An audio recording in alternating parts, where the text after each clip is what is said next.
설교자인 저는 대왕교회 앞에 이런 고백으로 삽니다.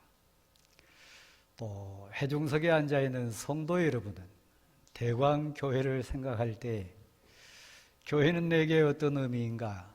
나는 교회 앞에 어떤 일꾼이고 또 어떤 성도이고 성도들 앞에 섰을 때 나의 역할은 무엇인가? 선한 동역자인가? 선한 영향력을 끼치는 덕스러운 일꾼인가? 혹이라도 그저 그런 성도는 아닌가? 두렵고 떨림으로 또 우리 자신을 봤을 때 혹시 나는 교회의 기도 제목은 아닌가? 나로 통해서 교회가, 나로 통해서 사역자들이, 나 때문에 귀한 성도들이 하늘의 하나님께 눈물로 구하는 기도의 대상자는 아닌가? 한번 생각해 볼 필요가 있습니다. 교회는 거룩한 하나님의 공동체이기 때문에 하나님의 주권 속에 있습니다. 교회의 머리 되시고 교회를 통해 영광 받으시고 하나님의 뜻 이루기 원하시는 거룩한 하나님의 공동체이기 때문에 그렇습니다. 빌보 교회는 사도 바울에게 있어서 특별한 의미가 있습니다. 사도 바울이 처음으로 개척 목회자가 됐습니다. 유럽에 처음으로 세워진 교회이기도 합니다. 또 특별히 빌보 교회는 자주장사 루디아라고 하는 여인의 가정으로부터, 여인의 신앙 고백으로부터 시작된 교회가 빌립보 교회입니다. 그러니까 어떤 교회보다 여성들의 사역, 또 여인들의 역할이 출중했던 교회가 이 빌립보 교회입니다. 빌립보 교회만 생각하면 사도 바울은 웃음이 났어요. 사도 바울에게 빌립보 교회는 기쁨이었어요. 자랑이었어요. 그리고 하나님 앞에 서는 날 저들이 나의 면류관입니다. 고백할 수 있는 사역의 열매가 빌립보 교회였습니다. 지금 사도 바울은 감옥 안에 있습니다. 그러니까 육신이 지금 묶인 상태고 한계가 분명한 상태에 있었습니다. 그럼에도 빌립보 교회 성도들을 보면 웃음이 났어요. 빌립보 공동체를 생각하면 하늘의 하나님께 감격으로 눈물 어린 기도를 드릴 수 있는 그 대상자 되었던 교회가 빌립보 교회였습니다. 그가 육신적으로 어려웠을 때도 매번 쓸 것을 책임졌을 뿐만 아니라 예루살렘 교회가 흉년이 들어가지고 곤란한 가운데 있을 때에도 앞장서서 사도 바울 사역의 동역자가 되어줬던 교회가 빌립보 교회입니다. 사랑하는 성도 여러분, 우리 주님께서 이미 또 성경이 이미 선포해 놓으셨던 것처럼 이 땅에 있는 그 모든 인생 가운데 완전한 인생은 한 사람도 없어요.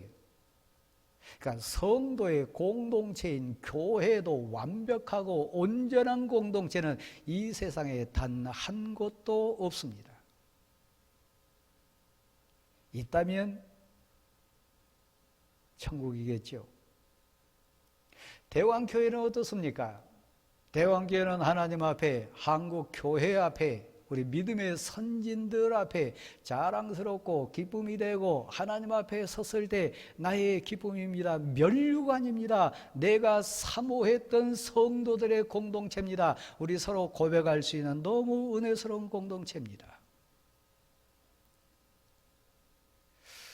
저는 지난번에 순천중앙교회에 가서 위임식 설교를 했습니다. 대왕교회 위임 목사로서 마음껏 자랑했습니다. 100년이 넘는 그 교회에 원로 목사님이 한 분도 안 계셔서 저는 우리 교회 역사가 59년인데 이미 2분의 원로 목사님을 모셨다고, 저의 소원도 꿈도 애절하고 간절한 기도도 그 두 분 원로 목사님이 이어서 3대 원로 목사 될 수 있는 꿈이 저의 애절한 기도라고 그들 앞에 자랑했습니다. 그러니까 한국 교회가 우리 교회를 보면 특별한 교회입니다. 평화로운 공동체고 복받은 공동체입니다. 제가 전지했습니다. 단 한 곳도, 단 한 사람도, 단 어떤 조직이나 공동체도 완전하고 온전한 곳은 없습니다. 그렇다면 여러분은 대광교회 일꾼으로서, 대광교회 성도로서 선한 영향력을 끼치는 복된 일꾼입니까? 기도 제목 대상자입니까? 빌립보 교회도 똑같았어요. 감옥 안에 있는 사도 바울이 그 교회 생각하면 힘을 얻고 소망을 일깨우면서 꿈을 가졌던 반면에 또 빌립보 교회를 생각하면 눈물이 있었어요. 어느 교회 못지않게 여자들 사역이, 여성 사역이 활발했던 교회가 빌립보 교회였습니다. 근데 그 교회에 유오디아, 순두계라고 하는 두 여성 지도자가 눈물의 기도 제목이었습니다. 한국 교회도 마찬가지고 대광 교회도 마찬가지고 세계 교회 사이에 대부분의 눈물의 기도 제목은 일반 평신도가 아닙니다. 지도자들입니다. 장로님이 됐든 권사님이 됐든 집사님이 됐든 성교회든 남성교회든 여전도회든 회장이 됐든 그 지도자급에 있는 사람 때문에 교회가 눈물을 흘리지 일반 성도 때문에 아파하는 경우는 거의 없습니다. 우리 교회는 어떤가요? 우리 교회도 예외는 아닙니다. 빌립보 교회 유오디아 순두계는 지도자였어요. 교회에 영향력을 끼치는 중요한 역할자들이었어요. 그런데 그들이 교회의 기쁨이 되고 교회의 영광이 되고 교회의 자랑으로 자리매김한 것이 아니라 선한 영향력을 끼친 덕을 세우는 하나님의 사람들로 선 것이 아니라 사도 바울의 눈물이었고 성도들의 걱정거리였고 주변 사람들 앞에 교회의 조롱거리였어요. 그들이 일 안에서가 아닙니다. 그들은 지도자들이 일 많이 한 사람들이 영향력 있는 사람이 그러나 선한 영향력이 아니라 아픔을 주는 영향을 주는 사람. 우리 장로님들, 안수 집사님들, 우리 권사님들 천천히 자신을 한번 돌아보십시오. 진지하게 나는 혹시 빌립보 교회 유오디아와 순두계 같은 사람이 아닌가?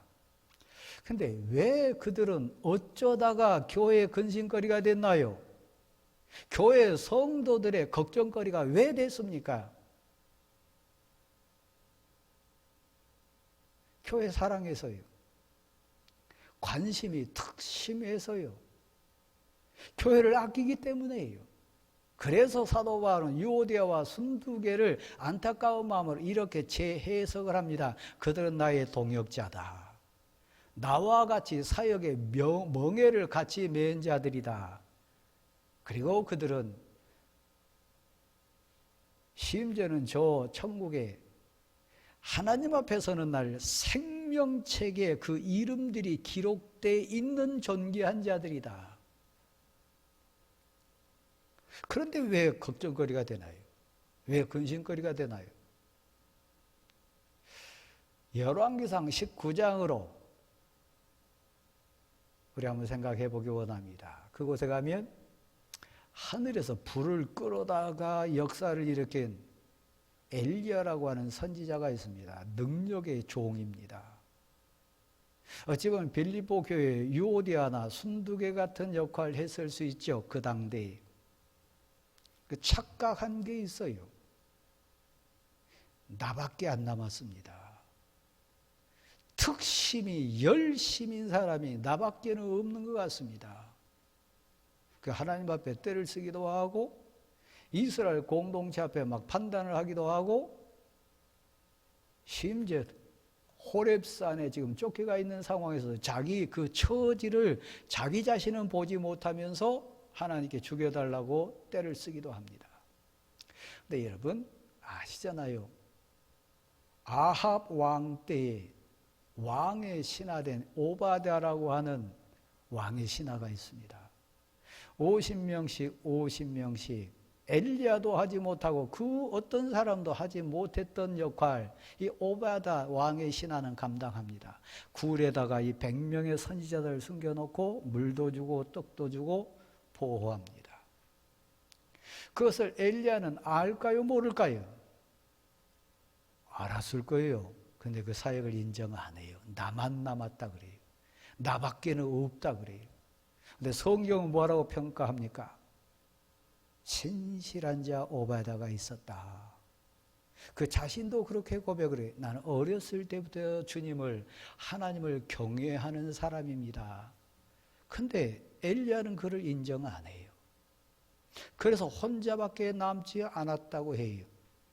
더 웃긴 것은 하나님의 평가하고 그의 생각은 너무 달라요. 하나님은 뭐라고 얘기해요? 엘리야야 엘리야야 너 왜 거기 있냐? 제일 마지막 부분에 이렇게 얘기합니다. 너는 혼자밖에 없다 그러고 너 열심히 특심이라고 그러는데 바알에게 무릎 꿇지도 않고 바알을 섬기지도 않고 어찌 보면 너보다 더 신실한 사람, 드러나지 않는 사람 7,000명을 내가 남겨놓았다. 엘리야 눈에는 이 7,000명 눈에 들어오지 않습니다. 심지어는 왕의 신하 오바댜의 사역도 들어오지 않습니다. 자기만이 특심이라 그래요. 여기에 문제가 있어요. 목회자의 눈물을 흘리게 하는 사람, 교회 기도 제목이 되는 교회 지도자들 특징이 뭔지 아세요? 자기 생각 주관하는 거예요. 자기 고집 부리는 거예요.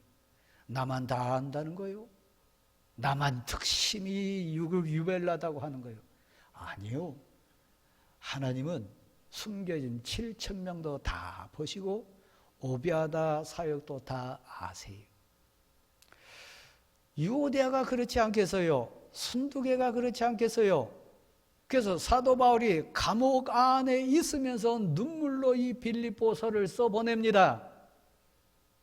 유오디아를 위해서, 순두개를 위해서, 그들 때문에 아파하는 빌립보 교회를 위해서 전반적인 전체적인 주제는 기쁨이에요. 감격이에요. 교회는 기뻐하는데 그들 생각하면 눈꼬리가 흐려져요. 교회는 은혜 충만한데 그들 나타나면 분위기가 이상해져요. 다른 사에게는 감격이 막 넘치는데 그들이 한번 휘저으면 교회가 분위기가 뒤집혀요. 하나님은 하나님의 대언자 되었던 사도 바울은 하나님의 교회를 사랑했어요.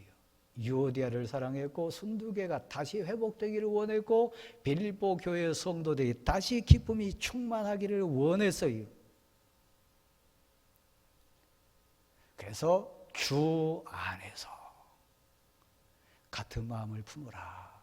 주님 바라봐라. 그리고 모든 사람에게 드러내라. 모든 사람에게 알게 해라. 뭐요? 한번 받아실까요? 너의 관대한 마음을 참아주는 힘을, 버텨주는 힘을, 포용하는 그 마음을, 관용을, 넓은 용서하는 마음을 모든 사람이 알게 하라. 이럴 수도 있어요. 저럴 수도 있어요. 일리 있어요. 그러나 일리만 있는 게 아니고 다른 생각도 있을 수 있어요. 사랑하는 성도 여러분, 대왕교회는 기쁨의 공동체입니다. 은혜의 공동체입니다. 우리 모두가 성도 생각하면 나의 기쁨입니다. 내가 사모하는 자들입니다. 하나님 앞에 설 때 내 면류관입니다.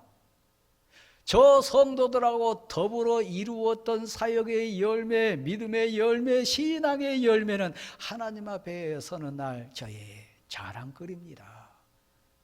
이게 빌립보 교회를 바라보는 사도 바울의 고백이었어요. 앞으로 한번 봐주실래요? 저는 지난 주간에 병원에 다녀왔습니다. 하나님께 많이 감사해서요. 근데 3개월 후에 또 가야 됩니다. 한번 말씀드린 것 같습니다만은 다음번에 6개월 만에 오십시오. 다음번에는 1년 후에 오십시오. 그런 분들이 너무 부러웠어요. 여러분 가운데 3개월 후에 다시 한번 봅시다. 3개월 후에 다시 한번 생각합시다. 그런 절박성 가운데 기다리신 분 혹시 계십니까? 거의 안 계실 것 같아요. 저는 목사입니다. 제가 대왕교회를 위 많은 목사로 사역하는 한 저희 교회론, 목회관, 성도가 누군지에 대한 고백은 시편 16편 내용입니다. 교회를 살아가시는 우리 중직자 여러분, 교회의 기쁨 충만하기를 원하시는 대왕교회 성도 여러분, 이 가치에 동의해 주셔야 돼요. 이 고백에 여러분이 힘을 함께 모아주셔야 되고 같이 감격해 주셔야 돼요. 거기 보면 다윗이라고 하는 하나님의 사람이 토해내는 고백인데 시편 16편 2절에 보면 이렇게 되어 있습니다. 오직 여호와 하나님만이 저의 복입니다. 오직 여호와 하나님만이 나의 주 되십니다. 제 고백입니다. 사역하는 여러분 모두의 고백, 한 자리에 모인 우리 성도 모두의 고백되기를 간절히 소원합니다. 그 신앙 고백에 근거해서 오직 여호와 하나님 이외에는 내게 복이 없습니다. 하나님 내 인생의 주인이십니다. 이 고백 위에 땅에 있는 성도를 바라봅니다. 함께 신앙생활하는 성도를 바라봅니다. 한 몸된 귀한 교회 공동체를 고백합니다. 그 내용은 뭡니까?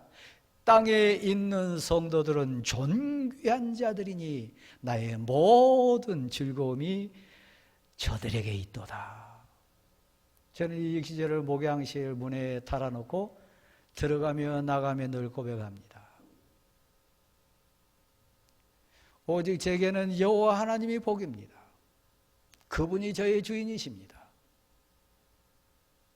그분이 제게 맡겨신 성도들, 그분이 제게 허락한 사역, 그 땅에 있는 대광교회 성도들, 대광교회 사역은 제 인생의 열매이기도 하고 감격이기도 하고 기쁨입니다.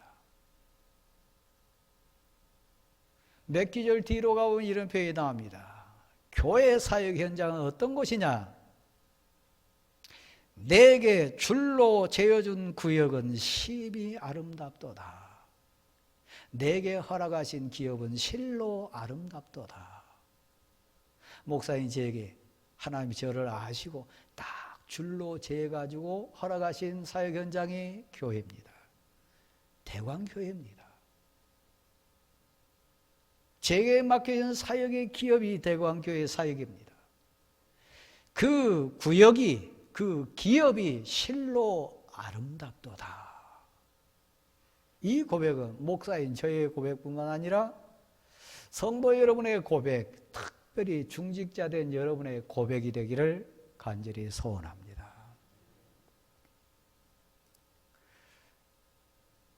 그때 시편 16편을 고백했던 다윗은 이렇게 표현합니다. 나의 마음이 즐겁고 내 영혼이 기쁘고 내 육체는 안전하다. 그렇게 돼 있습니다. 교회 생활이 그런 것이 성도를 보면 기뻐해야 되고 서로를 보면 즐거워해야 되고 육체도 평안해야 돼요. 교회 오면서 갈등한다거나 교회 오면서 막 불안한다거나 누구를 보면서 막 이렇게 살이 돋거나 열이 막 뻗치거나 그러면 마음이 기쁘고 영혼이 즐겁고 육체가 안전한 현장 아닙니다. 앞으로 한번 보실래요? 여러분 가운데 목사인 저를 보면서 마음의 기쁨이 싹 사라진다거나 영혼에 맺힘이 있어가지고 기도가 안 된다거나 저를 보면서 육체가 안전한 게 아니라 막 혈압이 오른다거나 그러면 교회생활 잘못된 겁니다. 큰일 날 부분입니다. 목사인 저하고 관계뿐만 아니라 우리 장로님들, 집사님들, 교회 성도를 볼 때 마음이 기쁩니까? 영혼이 즐겁습니까? 육체는 안전합니까? 막 평안합니까? 이게 교회의 공동체예요. 그런데 그걸 깬 자가 있었다는 거예요. 유오디아 순두개요. 일 적게 해서가 아니에요. 열심히 써서요. 그런데 빌립보 교회 앞에 그들은 눈물구덩이였어요. 잘못된 거예요.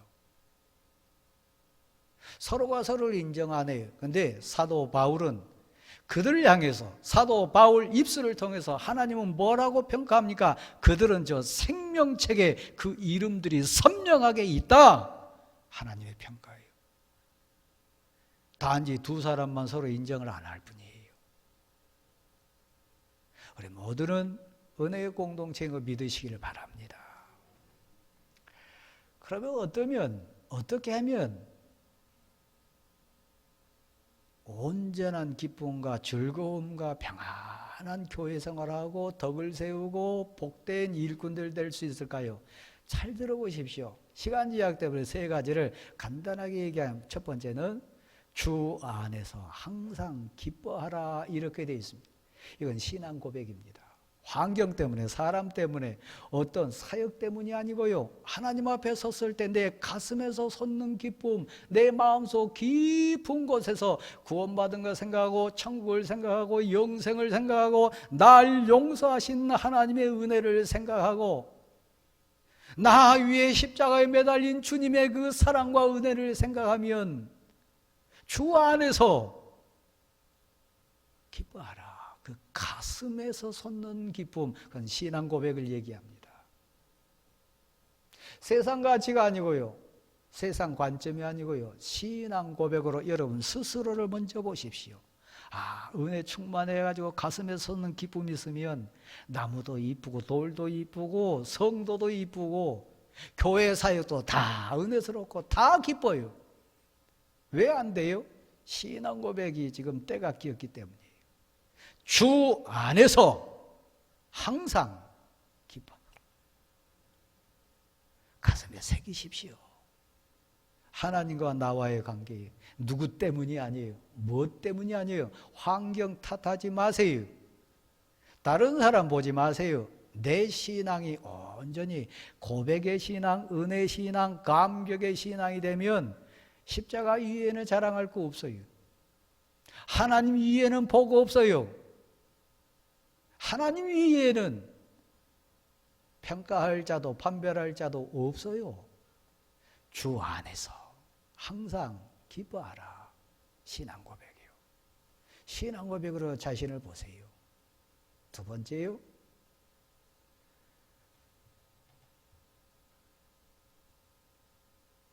모든 사람에 대해서 관용을 알게 하라. 넓은 마음 품어내는 거예요. 용서하는 마음이요. 모 방송국에서 용서라고 하는 프로그램을 진행했습니다.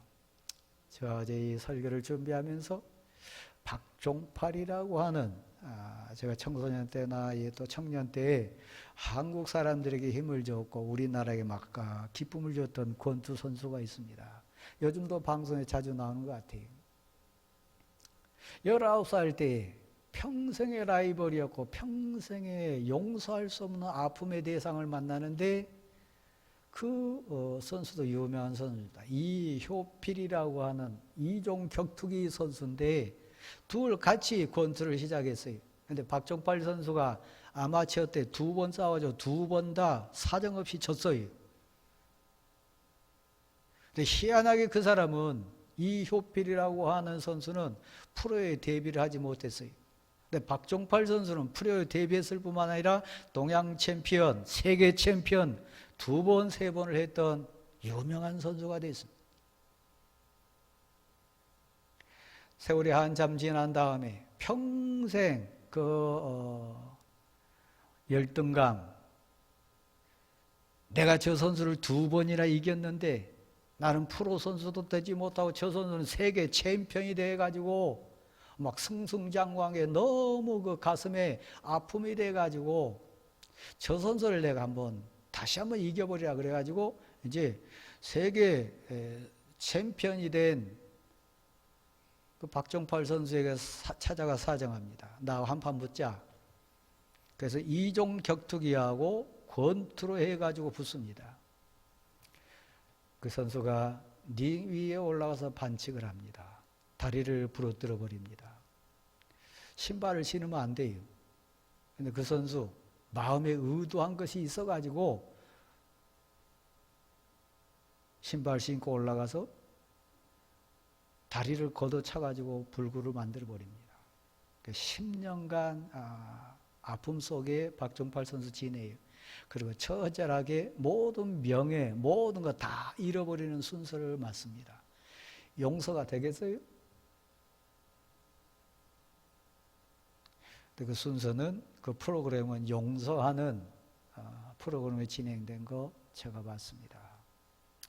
우리는 살면서 세상 사람들처럼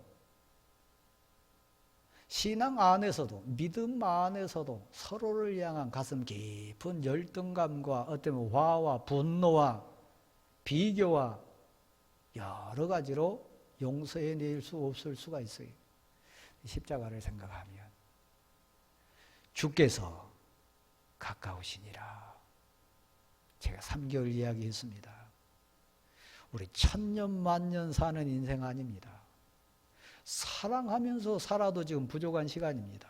뭐 싸우고 다투고 얼굴 붉히고 그럴 시간 없습니다. 주께서 가까우시니라. 심판날이 가까웠다는 사실, 종말이 가까웠다는 사실이고 다른 의미로 해석하면 주께서 가까이 계시니라, 가까우니라. 내 소리 다 들으세요. 내 모습 다 보세요. 내 상황을 다 지켜보세요. 내 모든 형편을 다 살피고 계세요. 주께서 가까우시니라. 1000년 살 사람 아닙니다. 우리 막 억만년 살 인생들 아닙니다. 잠깐이에요. 시무연한도 잠깐이고요. 건강할 때도 잠깐이고요. 우리 만나는 순간도 잠깐이에요. 그러니까 모든 사람에게 너의 관용을 알게 하라. 용서의 힘이요. 근데 마음대로 안 되잖아요. 그렇죠? 그래서 마지막 3번째 권면한 게 그겁니다. 오직 감사함으로 하나님께 아뢰라. 그리하면 모든 지각에 뛰어나신 하나님의 평강이 너를 주관하시리라. 내 의지로 안 돼요. 내 힘으로 안 돼요. 내 속을 아는 아들, 딸도 내 마음대로 안 돼요. 내 아내도 내 마음대로 안 되고 남편도 내가 설득시킬 수 없어요. 내 가족도 내 뜻대로 따라와 주지 않아요. 그래서 오직 감사함으로 너의 신앙 고백이 항상 주 안에서 기뻐하고 간용하는 소원을 가지고 기도하면 하나님이 합력하여 선을 이루어 주실 줄 믿습니다.